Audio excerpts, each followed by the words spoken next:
विष्णु और महेश को कभी ईश्वर नहीं मानूंगा और मैं उनकी पूजा करूंगा। मैं राम और कृष्ण को ईश्वर नहीं मानूंगा और उनकी कभी नहीं पूजा नहीं करूंगा।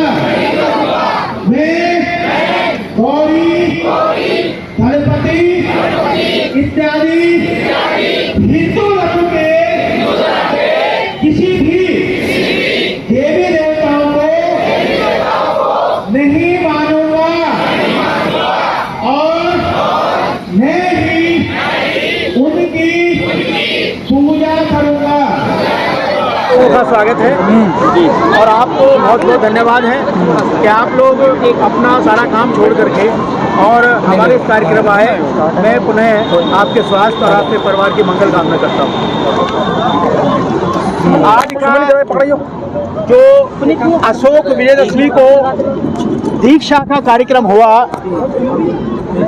ये हम प्रत्येक वर्ष मनाते हैं। अब की बार भी हमने मनाया है। गैदरिंग आपने देखी है। जिन मानसिक गुलामी से हम जी रहे हैं, जिन मानसिक गुलामी में हमारा समाज जी रहा है, उस मानसिक गुलामी खत्म करके स्वतंत्रता दिलाने के लिए हमने आज का प्रोग्राम रखा है। अगर अभी मैंने आपको बताया कि जब तक हम मानसिक रूप से गुलामी को खत्म नहीं करेंगे, हम सामाजिक स्वतंत्रता प्राप्त नहीं कर सकते। आरोप लगता है कि आप हिंदुओं को कमजोर कर रहे हैं। देखिए, नहीं, आरोप लगता है हिंदू कमजोर। हिंदू कब नहीं था कमजोर? अंग्रेज मुगलों के जमाने में जितने भी मुसलमान नए बने वो हिंदू बने।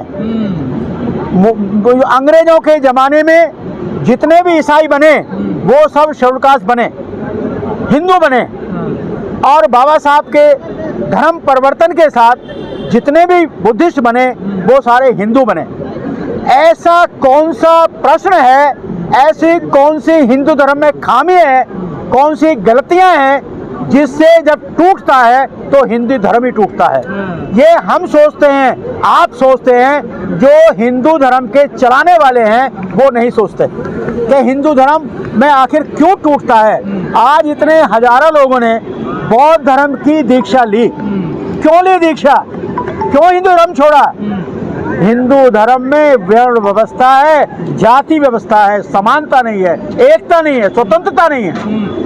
हमारे साथ मजदूरों जैसा व्यवहार होता है और इतना जानवरों जैसा व्यवहार होता है। तो आदमी को जी, आपको डर नहीं लगता कार्रवाई हो जाएगी आपको? नहीं, हमारे अंदर कार्रवाई हो जाए हमें कोई डर नहीं लगता, क्योंकि हमें इतिहास के बारे में जानकारी है कि हमारे पूर्वज बुद्धिस्ट थे, बौद्ध धर्म के मानने वाले थे। श्रमण संस्कृति सबसे पहले थी, आर्य संस्कृति तो बाद में आई, वैदिक संस्कृति बाद में बनी। पहले हमारे देश में यहाँ श्रमण संस्कृति थी। जो श्रमण संस्कृति है वो आज का बौद्ध धर्म है।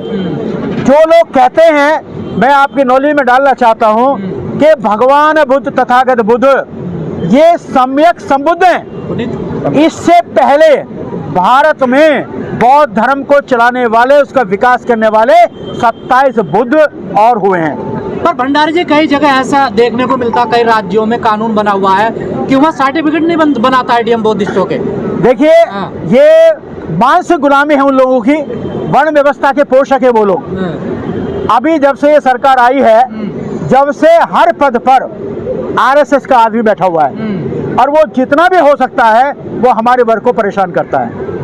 दो बातें मैं आपको बतानी चाहूँगा इस माध्यम से, और सभी लोग सुन रहे हैं, हमारी बात जानी चाहिए।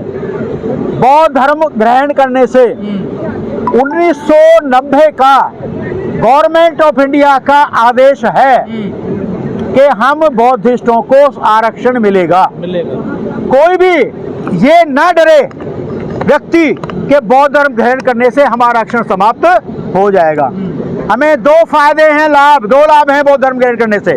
अगर हम आरक्षण लेना चाहें तो हम आरक्षण ले सकते हैं, और अगर हम नहीं चाहते, हम माइनॉरिटी में आना चाहते हैं, तो खुलेआम हम कहते हैं आपसे, दिल्ली में जाइए, वहां पर अपना हमारा बुद्धिस्ट सर्टिफिकेट ले जाइए, उसकी फोटो को भी जमा कीजिए, फार्म भरिए, और आपका नाम गजट में आएगा, आप अल्पसंख्यक में काउंटिंग आपकी की जाएगी। पर जिन राज्यों में नहीं मिल पाता सर्टिफिकेट, वहाँ क्या किया जाए? देखिए, वहां आपको एसडीएम के पास जाना पड़ेगा और उसको सर्टिफिकेट जरूर दिखाना पड़ेगा। जो हम सर्टिफिकेट ग्रहण करते हैं, दीक्षा आज हमने ली, हमने सर्टिफिकेट दिया, उसकी कॉपी आपको जरूर दिखानी पड़ेगी। बिना सर्टिफिकेट, वो कंपलसरी है, बिना उसके नहीं होती।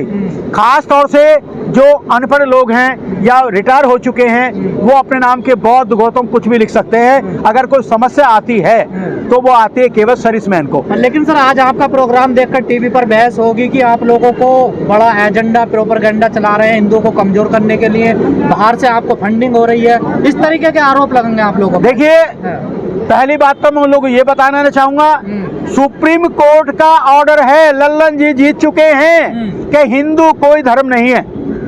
सनातन तो सनातन की बात बीच में आ गई ना अभी, पहले हिंदू धर्म की बात कर रहा हूं मैं। हिंदू धर्म नाम का कोई धर्म नहीं है। कोई भी व्यक्ति हिंदू वैदिक शास्त्रों में, रामायण हो, गीता हो, या तुम्हारे वेद हो, मनुस्मृति हो, कोई सा भी हो, किसमें भी कोई दिखा दीजिए अगर उसमें हिंदू धर्म लिखा हुआ हो। नंबर एक बात। नंबर दो, दूसरा, आपने सनातन की बात की है। इन्होंने पहले वैदिक धर्म था, आर्य धर्म हुआ, हिंदू धर्म हुआ, और अब सनातन धर्म है। इन लोगों को ये पता होना चाहिए कि सनातन जो शब्द है वो बौद्ध संस्कृति का शब्द है, बौद्ध संस्कृति का। भगवान बुद्ध ने अपने प्रचार प्रसार में, उपदेशों में सनातन की बात की है। तो हम ये नहीं कह सकते ये तो संस्कृति को चुराने वाले हैं। हमारी संस्कृति सारी चुराई, बौद्ध धर्म की संस्कृति चुराई, हमारे सारे त्योहार चुराए, और उनका इन्होंने धार्मिकरण करके उसे नए रूप में ढाल दिया। पर भंडारी जी, जो लोग सपना देख रहे हैं हिंदू राष्ट्र बनाने का, उसमें तो आप रोड़ा आ गए बीच में, उनका सपना तोड़ रहे हो आप लोग। नहीं, हम किसी का रोड़ा नहीं बन रहे हैं। हम केवल और केवल बाबा साहब के अनुयायी हैं, जो बाबा साहब ने बौद्ध धर्म ग्रहण किया है, और हमारे पूर्वज वो बुद्धिस्ट थे। हम कोई धर्म परिवर्तन नहीं कर रहे हैं, बल्कि पुनर्जागरण हमारा आंदोलन है। हमारा आंदोलन है पुनर्जागरण आंदोलन है, हमारा कोई धर्म परिवर्तन नहीं है। आप जैसे कह रहे हैं कि हमारे पूर्वज बुद्धिस्ट थे, तो फिर ये कमजोर कैसे हो गया बुद्धिस्ट? कमजोर ये आर्य अनार्य संस्कृति से हुआ। बहुत बड़ी कहानी है, हिस्ट्री आप लोग जानते हैं सब। भारत में आर्य लोग आए, वो केवल उनके पास हथियार थे, धनुष, तलवार और घोड़ा, इसके अलावा उनके पास कुछ नहीं था। भारत में आकर के जो हमारी सन्वी संस्कृति के लोग थे, उनको मारा, उनको पीटा, उनकी जमीन छीनी। जो व्यवहार आर्यों के द्वारा या हिंदुओं के द्वारा, वैदिक संस्कृति के द्वारा शूद्रों और दलित के साथ किया जाता रहा है, वही व्यवहार भारत में महिलाओं के साथ किया जाता रहा है। किसी भी महिला को पढ़ने का अधिकार नहीं, कहीं रहने का अधिकार नहीं, बराबरी का अधिकार नहीं था। वो सिर्फ अगर हुआ है तो भारत को आजाद होने के बाद बाबा साहब डॉक्टर अम्बेडकर ने किया है, या सावित्रीबाई फूले ने शिक्षा के रूप में भंडारी जी कहा जाता, बौद्ध धर्म भी तो हिंदू सनातन का या हिंदुओं का ही तो। अभी हमने 22 प्रतिज्ञा ली हैं। हमने 22 प्रतिज्ञा में ये कहा है, लोग कहते हैं कि जो हमारे गौतम भगवान तथागत बुद्ध हैं वो विष्णु के अवतार नहीं है। लेकिन जब तथागत बुद्ध अवतारवाद को ही नहीं मानते, आत्मा को नहीं मानते, परमात्मा को नहीं मानते, ईश्वर को नहीं मानते, तो अवतारवाद का भी विरोध उन्होंने किया है। इसलिए ये बिल्कुल निराधार है कि भगवान तथागत बुद्ध या बुद्ध विष्णु के अवतार थे। ये बिल्कुल गलत है। दशहरा को पूज रहे हैं, उनको क्या संदेश देना चाहते हैं? उनको मैं ये संदेश देना चाहूंगा, दशहरा, देखिए, अगर हम राजनीतिक दृष्टि से, हम धार्मिक दृष्टि से देखते हैं, इन्होंने हमारी संस्कृति चुराई है। कैसे चुराई है? 2 कारण है रावण के 10 सिर बनाने के, जो इन्होंने बताया है, जो हमारी संस्कृति में है। पहले तो ये है कि 10 मौर्य शासक थे, मौर्य वंश के 10 शासक थे, और 10वें शासक को जो बृहद्रथ थे, बृहद्रथ जो इन्हों राम दिखाते हैं, ये उसने पुष्यमित्र शुंग है जिसको राम दिखाते हैं, पुष्यमित्र शुंग उनका फौज का सूबेदार था और उन्होंने उसकी हत्या की थी। तो 10 मौर्य वंशिक गुप्त राजा हैं, इसलिए उनको ये 10 से रावण के दिखाते हैं। हमारी संस्कृति को चुराया है। यहाँ 10 पारमिता भी हमारी हैं, उन पारमिताओं की चोरी भी इन्होंने की है, तो इसीलिए 10 सिर वाले ये कहानी सुनाते हैं। आज viral, thank you very much.